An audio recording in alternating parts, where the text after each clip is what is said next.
Vietnam, 1967. A young American Green Beret stands frozen at the edge of a jungle clearing. What he sees in the next 45 seconds will haunt him for the rest of his life.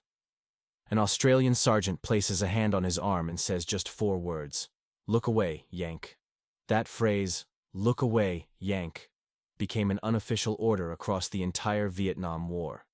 American soldiers were literally told to turn their backs when Australian SAS operators went to work.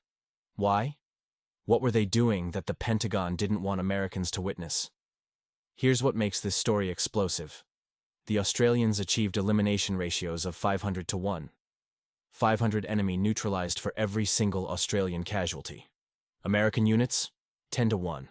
Same jungle, same enemy, completely different results. The Pentagon noticed. They sent investigators. And what those investigators found was so disturbing, so effective, so morally complicated, that they classified it for over 30 years. Today, we're going to expose what was in those classified files. We're going to reveal the methods that made Australian SAS the most feared hunters in Vietnam. Methods involving Aboriginal tracking techniques passed down for 40,000 years. Psychological warfare that turned soldiers into jungle ghosts. And interrogation approaches that got results in 4 hours instead of 4 days. But here's the question no one wants to answer. Were these men heroes or something else entirely? Did their methods save hundreds of lives, or did they cross lines that should never be crossed? Stay with me until the end of this video, because what I'm about to reveal will change everything you thought you knew about the Vietnam War, about special operations, and about what happens when allies agree to look the other way. This is the story they buried. Let's dig it up. The statistics alone should have triggered alarm bells in Washington. By 1969, the Australian SAS regiment operating out of Nui Dat had achieved a documented enemy elimination ratio that defied every metric American military planners thought they understood. While conventional U.S. infantry units averaged ratios of roughly 10 to 1, 10 American casualties for every 100 enemy neutralized, the Australians were posting numbers closer to 500 to 1. Some patrol reports suggested even higher figures, numbers so extraordinary that Pentagon analysts initially dismissed them as clerical errors or propaganda. They were neither. And the explanation for those impossible numbers was far more disturbing than anyone in Washington wanted to admit. What the Australians had developed in the jungles of Phuoc Tuy Province was nothing less than a complete reimagining of counterinsurgency warfare. And at the dark heart of that reimagining lay interrogation and intelligence-gathering techniques that made American military police procedures look like Sunday school lessons. The first American officer to formally document these discrepancies was a Military Assistance Command Vietnam intelligence analyst named Robert Kearns. His 1968 field report, portions of which remained redacted until 2004, contained a single paragraph that would become infamous among military historians who study Allied special operations. Quote 2. Kearns wrote, "3, observational distance."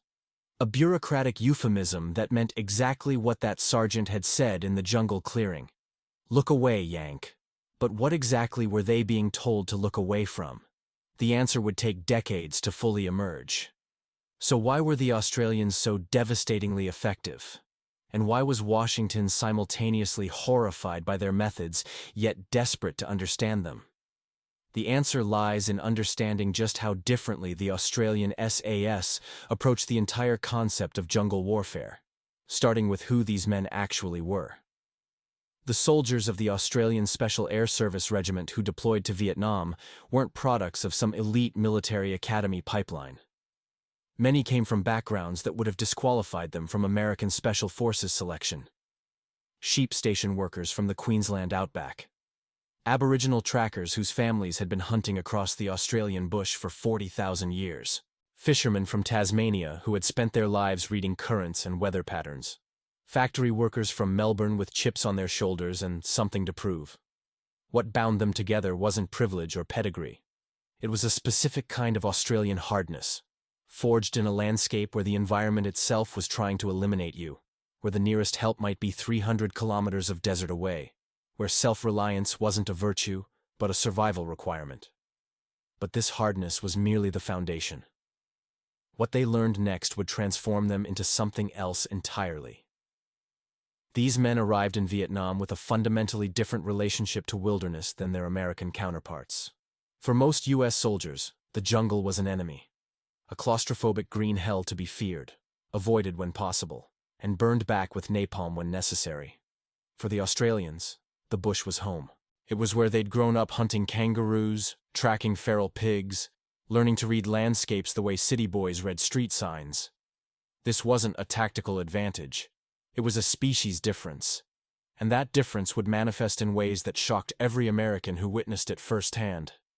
The transformation began during training at the SAS base in Swanbourne, Western Australia.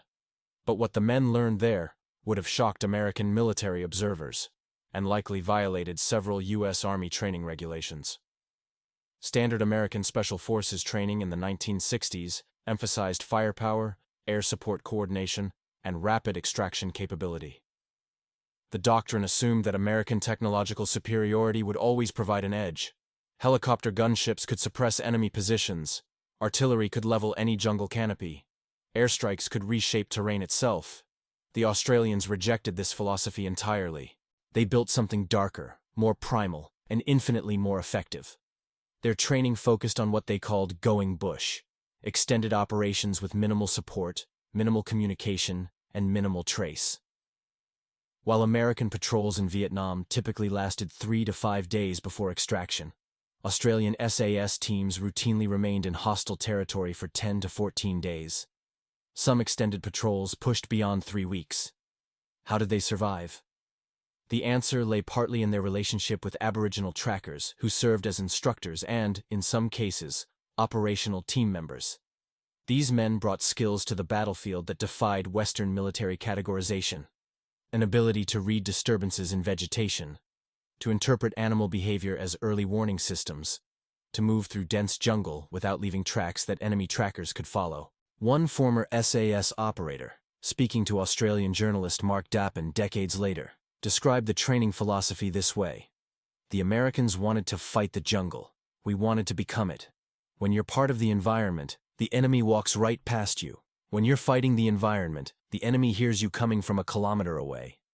But becoming one with the jungle meant adopting its rules, and the jungle's rules were utterly indifferent to concepts like military protocol, proportional response, or the Geneva Conventions. What those rules demanded would test the limits of what civilized men were willing to do." The first major classified incident involving Australian interrogation methods occurred in April of 1966. A 4-man SAS patrol operating near the village of Bin Ba captured a wounded Viet Cong political officer, a significant intelligence prize. Standard MACV protocol called for immediate evacuation to a rear area detention facility where trained interrogators would conduct questioning under controlled conditions. The Australians had a different approach, one that would never appear in any training manual. What happened over the next 6 hours in that jungle clearing would never appear in any official after-action report. But it produced intelligence that led directly to the disruption of 3 Viet Cong supply caches, the identification of 17 enemy agents operating within South Vietnamese government structures, and the prevention of a planned attack on an Australian fire support base that would have caused estimated casualties exceeding 40 men. An American military police captain who arrived at the clearing expecting to take custody of the prisoner found instead a cooperative source who had provided everything his captors wanted to know. When he asked his Australian counterpart how they'd achieved such rapid results, the response became another legendary piece of battlefield folklore. "Mate, you don't want to know, and I'd advise you not to ask again." The American didn't ask again, but he did file a report through unofficial channels that eventually reached the desk of a Pentagon analyst specializing in Allied special operations.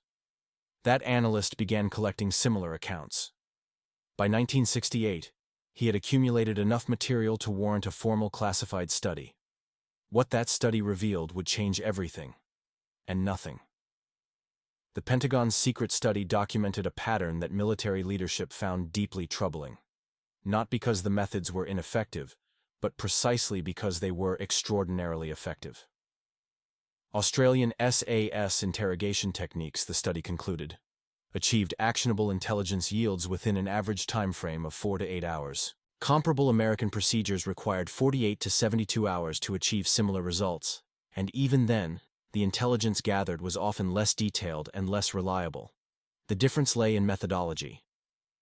American military interrogation doctrine in the 1960s emphasized psychological pressure applied over extended periods, sleep deprivation, disorientation, isolation, and endless repetitive questioning. The theory held that prisoners would eventually break down under sustained stress and provide truthful information. The Australians operated under a different theory entirely. Their approach drew on a principle that Aboriginal hunters had applied to tracking game for millennia. The prey must believe its situation is hopeless before it will stop running. Applied to human intelligence gathering, this translated into interrogation sessions that were brutal, immediate, and utterly convincing in their demonstration that resistance was not merely futile, but actively counterproductive. But the psychological dimension was only part of the equation. The Pentagon study avoided explicit description of specific techniques. But interviews conducted decades later, with veterans of both Australian and American units, painted a picture that explained why those techniques remained classified for so long. Former U.S. Army intelligence officer David Morrison, speaking to a military history podcast in 2018, offered this carefully worded assessment. The Australians understood something we weren't willing to accept. That there's a difference between information extracted through fear of future pain and information extracted through demonstration of present capability. One takes time, the other takes nerve. They had the nerve. What exactly that nerve produced in those jungle clearings remained officially unspoken. But the results spoke for themselves, in intelligence that saved hundreds of lives and in nightmares that would haunt witnesses for decades. What made the situation even more complicated was the matter of official policy versus battlefield reality. On paper, Australian forces in Vietnam operated under the same Geneva Convention restrictions as their American allies. The Australian government was acutely aware that its participation in Vietnam was politically controversial at home. Public relations considerations demanded that Australian operations be seen as both effective and ethical. In practice, the Australian SAS operated with a degree of tactical autonomy that American special forces could only dream of. Their chain of command was shorter, their oversight less rigorous, and their political exposure significantly lower. An incident involving American forces torturing prisoners would make front-page news in the New York Times. A similar incident involving Australians might never make news at all, partly because fewer journalists covered Australian operations, and partly because those who did understood that some stories simply wouldn't be published. This created a strange dynamic that would persist for the entire war, and beyond. Hence the _8_ doctrine. It wasn't written down anywhere. It didn't need to be. American liaison officers embedded with Australian units received informal briefings that were never documented. The gist was simple. When Australian forces conducted prisoner interrogations, American personnel were to find reasons to be elsewhere. If asked directly what they had witnessed, they were to report that they had witnessed nothing. And if pressed on why Australian intelligence was so remarkably good, they were to attribute it to superior fieldcraft and tracking capabilities. Which was true. Just not the whole truth. The whole truth was something no one wanted to acknowledge. Not then. And not for decades afterward. The most dramatic illustration of this unwritten policy came during Operation Bribie in February of 1967.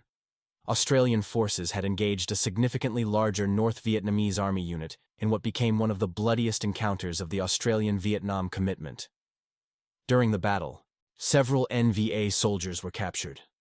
The tactical situation demanded immediate intelligence about enemy force composition and reinforcement plans. An American military advisor attached to the Australian task force later described what happened next in a private letter to his brother, a letter that surfaced only after his passing in 2009. Quote 9. The letter read, Quote 10. The advisor's next assignment was to a logistics unit in Saigon. He never served with Australian forces again. His transfer paperwork cited administrative requirements, but his file contained a handwritten note from his commanding officer. Excessive curiosity regarding Allied methodologies. Reassignment recommended. He had looked, and looking had consequences. But he wasn't the only one who couldn't turn away. By 1968, the whisper network among American Special Operations personnel, had made Australian SAS methods simultaneously legendary and taboo. Green Berets, Navy SEALs, and MACVSOG operatives, who rotated through Phuoc Tuy Province, returned to American units with stories they would only tell in private, usually over significant quantities of alcohol. Some expressed horror at what they'd witnessed or heard about. Others expressed professional admiration. A disturbing minority expressed something closer to envy. One former SEAL, interviewed for an oral history project in 2012, described his reaction to seeing Australian methods firsthand. Quote 13. This moral complexity was precisely what made the Pentagon so uncomfortable.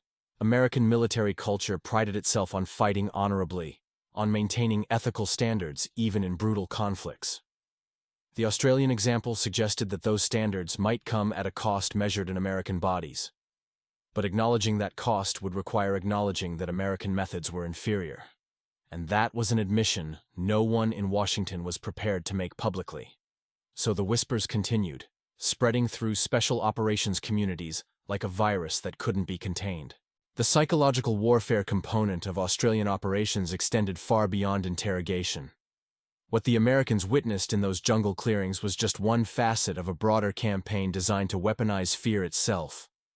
The Australian SAS had developed techniques specifically calculated to terrify enemy forces, methods that violated every principle of conventional military engagement. The cut boot ritual became legendary among both Allied and enemy forces. When Australian patrols eliminated enemy soldiers, they would sometimes remove one boot from each body and leave it positioned in a specific way. The message was clear. We were close enough to touch you, and you never knew we were there. Viet Cong and NV soldiers began referring to Australian patrols as Ma Rung, jungle ghosts, and some units reportedly refused to operate in areas known to be patrolled by the SAS. But the boot ritual was merely the beginning of the psychological campaign. What came next was far more disturbing. Body display became another controversial tactic. After certain engagements, Australian forces would position eliminated enemies in ways designed to maximize psychological impact on those who discovered them. The specific arrangements varied, but the intent was consistent: to communicate that something inhuman was hunting in these jungles, something that couldn't be fought with conventional tactics. American forces who witnessed these displays reacted with a mixture of fascination and revulsion. One MACVSOG operator described finding an Australian, quote, 16, quote, in early 1968, quote, 17, quote. The Pentagon had no official answer to that question. Unofficially, the answer was, quote, 18. And the body displays continued. The role of Aboriginal trackers in Australian operations added another dimension that American forces simply couldn't replicate. These men, some of whom served in unofficial capacities that carefully avoided documentation, brought 40,000 years of hunting knowledge to the Vietnam jungle. Their skills seemed almost supernatural to American observers. They could track enemy movements through terrain that appeared completely undisturbed to Western eyes. They could predict enemy behavior based on subtle environmental cues that no training manual had ever cataloged. But their contribution extended beyond tracking. Aboriginal culture included traditions of psychological warfare that predated European contact by millennia. Techniques for demoralizing enemies, for creating fear through symbolic displays, for establishing territorial dominance through carefully calculated demonstrations of capability. How much of Australian SAS methodology drew on these traditions remains disputed. Official histories are silent on the subject. But veterans who served with Aboriginal trackers describe learning things that no conventional military training would ever teach. Things that proved devastatingly effective against an enemy who believed in spirits, omens, and the supernatural power of the jungle itself. One American liaison officer, writing in a private journal that was later donated to a military archive, offered this observation. The Australians aren't just fighting the VC, they're haunting them. They figured out how to become the thing these people fear most. And God help me, it works. What exactly that haunting involved remained deliberately vague. Some things, it seemed, were better left undescribed even in private journals. The question of why American forces never officially adopted Australian methods has multiple answers, none of them entirely satisfying.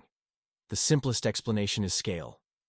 The Australian commitment to Vietnam peaked at approximately 8,000 personnel, with the SAS component never exceeding a few hundred operators at any given time.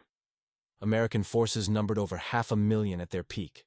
Techniques that worked for small, elite units operating with minimal oversight simply couldn't be scaled to a massive conscript army under intense media scrutiny.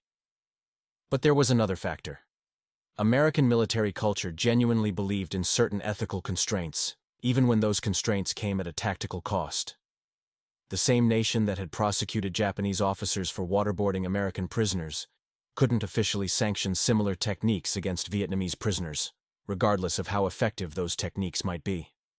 This created the impossible contradiction at the heart of "Look away, Yank." American commanders wanted Australian results without Australian methods. They wanted the intelligence without the moral compromise. They wanted to win the war while maintaining the fiction that they were fighting it honorably. The Australians harbored no such illusions, and that difference would define the relationship between the two forces for the remainder of the conflict. The classified studies continued accumulating throughout 1968 and 69. Pentagon analysts assigned to evaluate Allied effectiveness kept producing reports that reached the same uncomfortable conclusion. Australian SAS operations were achieving results that American units couldn't match, using methods that American regulations forbade. The intelligence gap was real. The tactical superiority was documented, and the methodology remained officially invisible. One particularly revealing document, partially declassified in 2007, contained a section titled _22_. The recommendations themselves remained fully redacted. 60 years later, someone in Washington still didn't want those specific suggestions entering the public record. But the section heading alone confirmed what veterans had long claimed. The Pentagon wasn't just observing Australian methods, they were actively considering adoption. What happened to those recommendations? The historical record is silent. But some military historians have noted that certain _23_ that surfaced decades later bore suspicious similarities to methods first documented in Vietnam-era Australian operations. Coincidence? Perhaps. But the timing raises questions that official sources have consistently refused to answer. And those unanswered questions continue to haunt both nations' special operations communities. By 1970, as American forces began their long withdrawal from Vietnam, the look-away doctrine had become so ingrained that it required no enforcement. American personnel embedded with Australian units understood intuitively what they were and weren't supposed to see. The fiction had become self-sustaining. Reports flowed upward through military channels that described Australian tactical excellence without ever explaining its source. Commendations were issued for intelligence coups that emerged from interrogations no one officially witnessed. The system functioned precisely because no one examined it too closely. But the veterans remembered. Both American and Australian operators carried those jungle memories home with them. Some processed the experience as professional education, lessons learned that made them better soldiers. Others processed it as trauma, images that surfaced unbidden in nightmares decades later.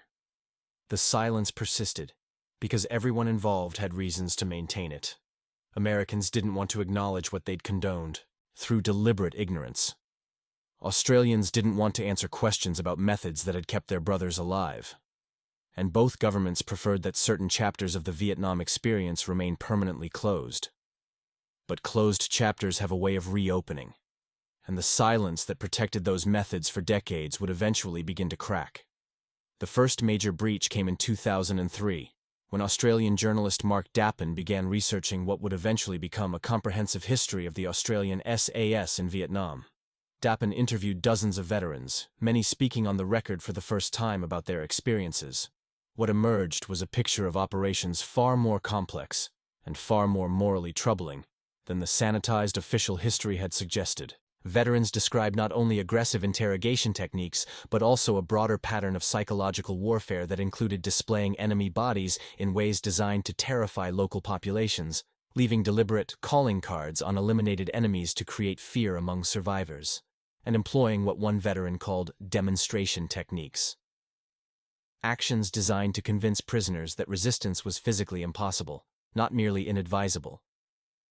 Dappen's work was careful and balanced, acknowledging both the tactical effectiveness of these methods and their ethical problems. But his interviews made clear that, quote, 27 wasn't just a casual phrase.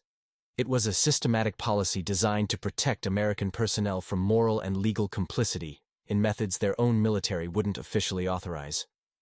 The publication of these accounts triggered reactions that revealed just how sensitive the topic remained, even 4 decades after the war's end. The American response to these revelations was notably muted, suspiciously so, according to some observers. No official statement was ever issued acknowledging the look-away policy or the classified studies that had documented Australian methodological superiority. Pentagon spokespersons, when asked about the topic, offered boilerplate responses about Allied cooperation and the fog of war making historical documentation incomplete.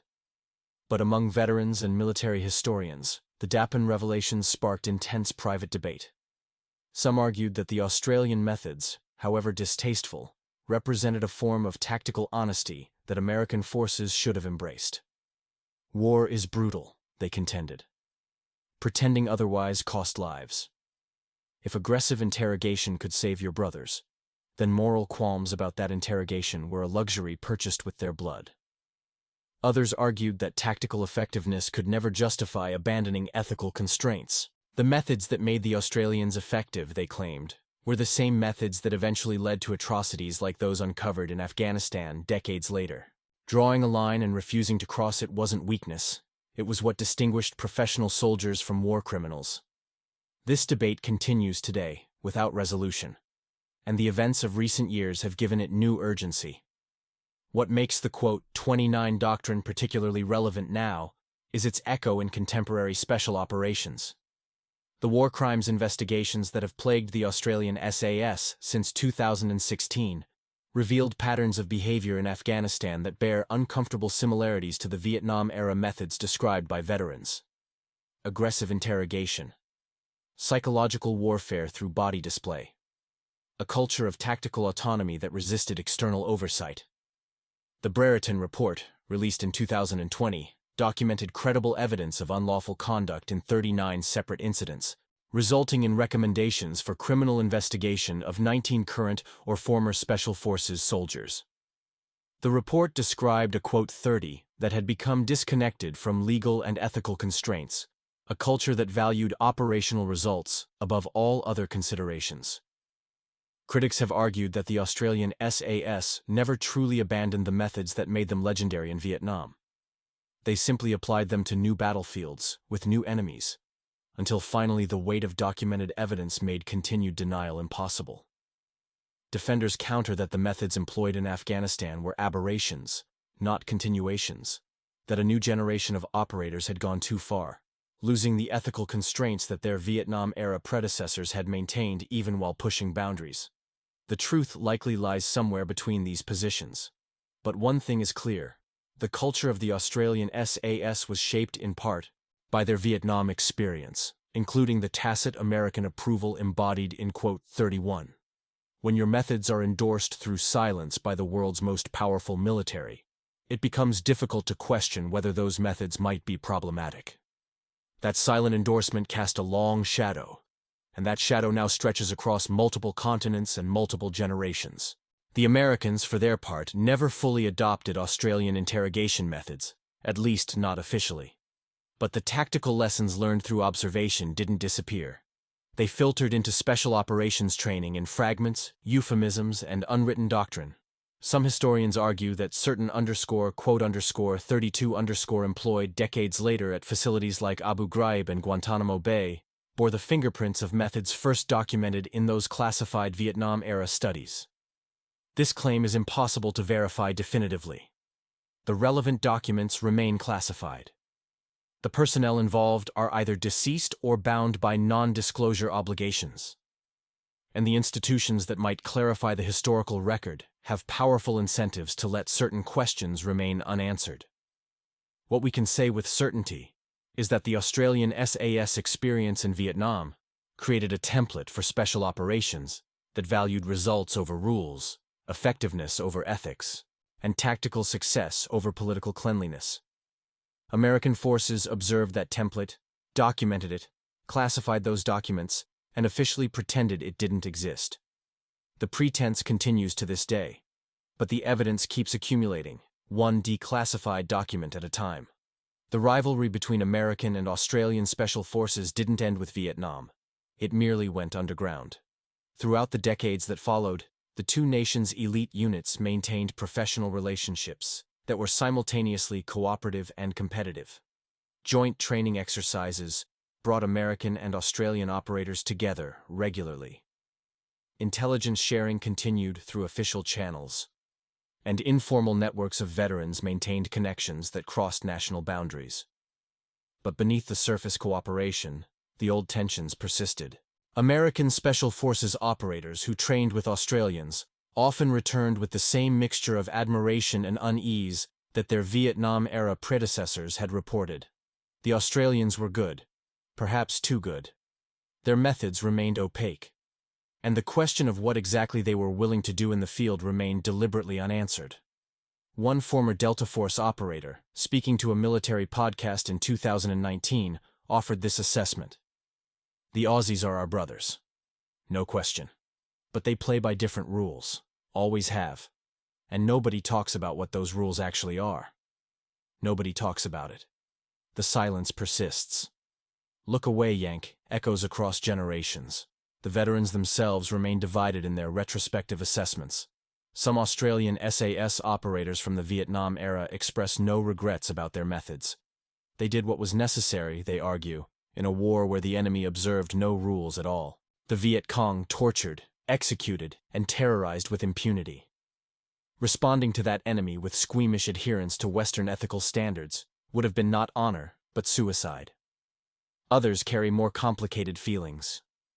One veteran, speaking anonymously to a documentary crew in 2015, offered this reflection.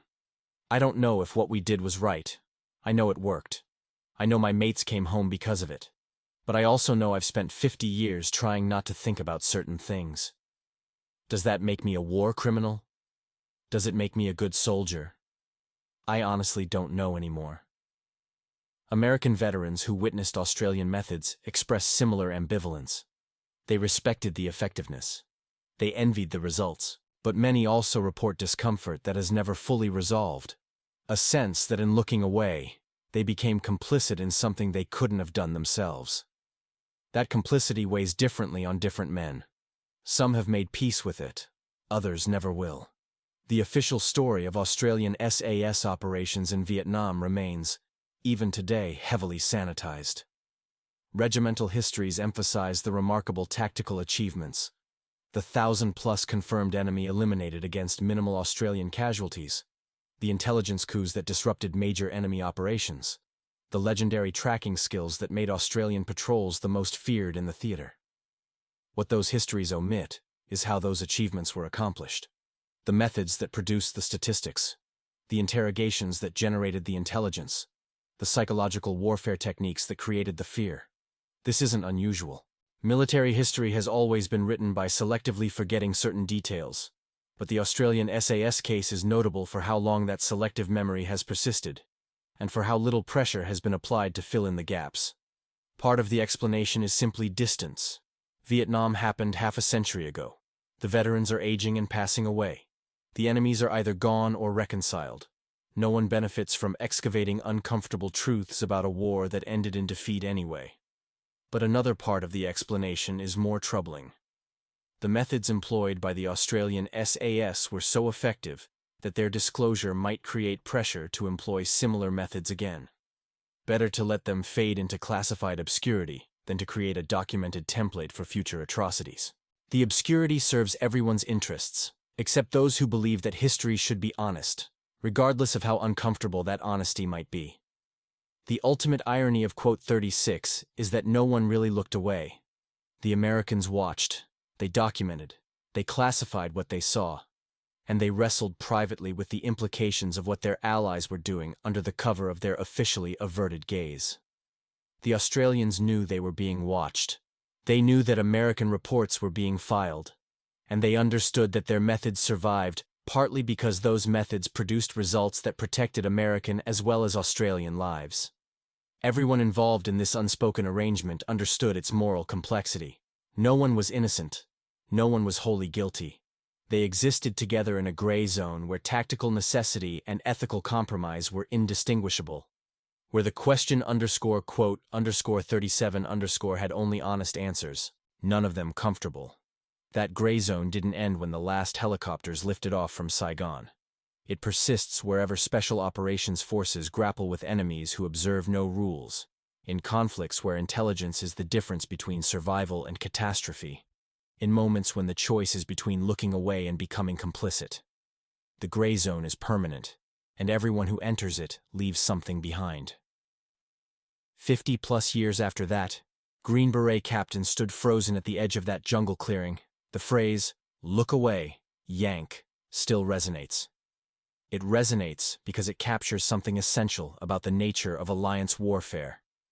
The uncomfortable compromises that allies make to achieve common objectives. The selective blindness that allows cooperation to continue, despite fundamental differences in methodology. It resonates because it speaks to the eternal tension between effectiveness and ethics.